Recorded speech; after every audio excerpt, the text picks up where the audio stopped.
নমস্কাৰ মই অপূৰ্ব সকলোকে স্বাগতম জনাইছোঁ ডেষ্টিনি এই ভিডিঅ' চাই থকাৰ কাৰণে আপোনালোক সকলোকে ধন্যবাদ জনাইছোঁ আৰু আজি আপোনালোকক কম ৰাহু আৰু চন্দ্ৰৰ জ্যোতিৰে 18 তাৰিখত হ'বলগীয়া চন্দ্ৰগ্ৰহণৰ কাৰ লাভ হ'ব।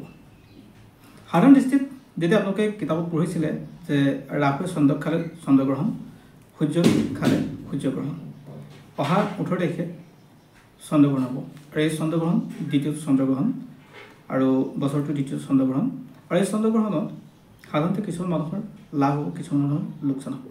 আজি কোনো আপোনালোকৰ লাভ হোৱাৰ যিসকলৰ লাভ হয় তেওঁলোকৰ কথা।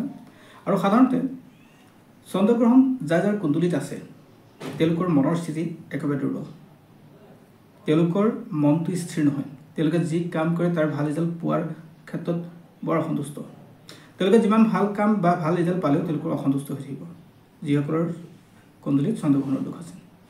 আৰু অহা 18 তাৰিখত মীন ৰাশিত চন্দ্ৰ প্ৰৱেশ কৰিব আৰু মীন ৰাশিত পূৰ্বৰ পৰাই আছে ৰাহু। এই ৰাহু আৰু চন্দ্ৰৰ জ্যোতিৰে সেইদিনাখন হ'বলগীয়া চন্দ্ৰগ্ৰহণৰ প্ৰভাৱ পেলাব আৰু কোনবোৰ ৰাশিত প্ৰভাৱ পেলাব তাকে আপোনালোকক জনাব বিচাৰিছোঁ।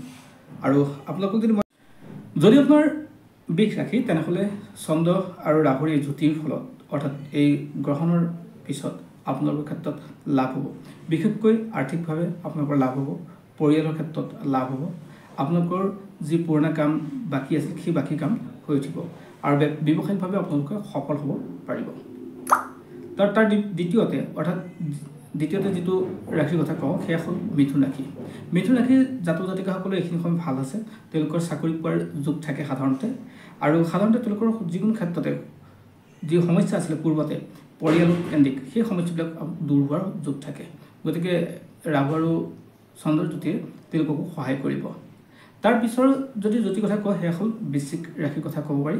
তো বৃশ্চিক ৰাশিৰ জাতক জাতিকাসকলৰ ক্ষেত্ৰতো জীৱনৰ সকলো সুখ পোৱাৰ যোগ থাকে, সংসাৰৰ যি সমস্যা আছে সেই সমস্যাবিলাক দূৰ হ'ব, অৰ্থাৎ দাম্পত্য সুখ আপোনালোকৰ বৃদ্ধি পাব আৰু ঠিক তেনেকৈ আৰ্থিকভাৱেও আপোনালোকৰ স্থিতি ভাল হ'ব, যাৰ ফলত আপোনালোকৰ পূৰ্বে আৰ্থিকভাৱে যি সংগ্ৰাম কৰিছিলে সেই সংগ্ৰামবোৰ আপোনালোকৰ দূৰ হোৱাৰ যোগ থাকে। আৰু তাৰপিছত এটা ৰাশি হ'ল সেয়া হ'ল ধনু ৰাশি। ধনু ৰাশিৰ ক্ষেত্ৰত যদি আপোনালোকে কওঁ তেনেহ'লে সকলো কাৰ্য সমাপন হোৱাৰ যোগ থাকে, আপোনালোকৰ বিবাহ বাৰু এইবিলাকৰ ক্ষেত্ৰত যি সমস্যা আছে সেই সমস্যাবোৰ আপোনালোকৰ দূৰ হ'ব আৰু জীৱনৰ যিকোনো ক্ষেত্ৰত লক্ষ্য প্ৰাপ্তিত সহজ হৈ পৰিব। অৰ্থাৎ এই গ্ৰহণৰ ফলত আপোনালোকৰ এইকেইটা ৰাশিৰ কাৰণে লাভ হ'ব আৰু আপোনালোকৰ চেষ্টা বা যি কৰ্ম আছে সেই কৰ্মক্ষেত্ৰ সদায় কৰি যাব লাগিব, তেতিয়া আপোনালোকৰ এই সময়খিনি আৰু উজ্জ্বল হ'ব। গতিকে যিসকলৰ এইকেইটা ৰাশিৰ কথা ক'লোঁ তেওঁলোকৰ কাৰণে শুভ হ'লেই, আৰু যিসকলৰ অশুভ বা তেওঁলোকৰ যিসকলৰ ক্ষেত্ৰত নৰ্মেল বুলি ক'লোঁ বা তেওঁলোকৰ কোনো সমস্যা নাই বা অশুভ প্ৰভাৱ নপৰে তেওঁলোকৰ ক্ষেত্ৰতো কিন্তু চন্দ্ৰ আৰু ৰাহুৱে কম বেছি পৰিমাণে সমস্যা পেলাব। আৰু এই যে সমস্যা পেলাব সেই সমস্যা দূৰ কৰিবলৈ হ'লে আপুনি সোমবাৰ দিনটো শিৱ মন্দিৰ দৰ্শন কৰিব আৰু আটাইতকৈ ভাল কথা কি হ'ল আপোনাৰ নিজৰ ঘৰত থকা নিজৰ মাতৃক সেৱা কৰিবলৈ যত্ন কৰিব। নিজৰ মাতৃক যেতিয়া সেৱা কৰিব বা নিজৰ মাতৃৰ লগত ভাল সম্বন্ধ বজাই ৰাখিব সিমানে আপোনাৰ চন্দ্ৰ ষ্ট্ৰং হৈ থাকিব আৰু মনৰ অস্থিৰতা দূৰ হ'ব আৰু ইয়াৰ ফলত যিকেইটা সমস্যা আছে সেই সমস্যাবোৰ আপোনালোকৰ দূৰ হ'ব। গতিকে মন কৰিব, মই কোৱা কথাখিনি আপোনালোকে পালিবলৈ যত্ন কৰিব।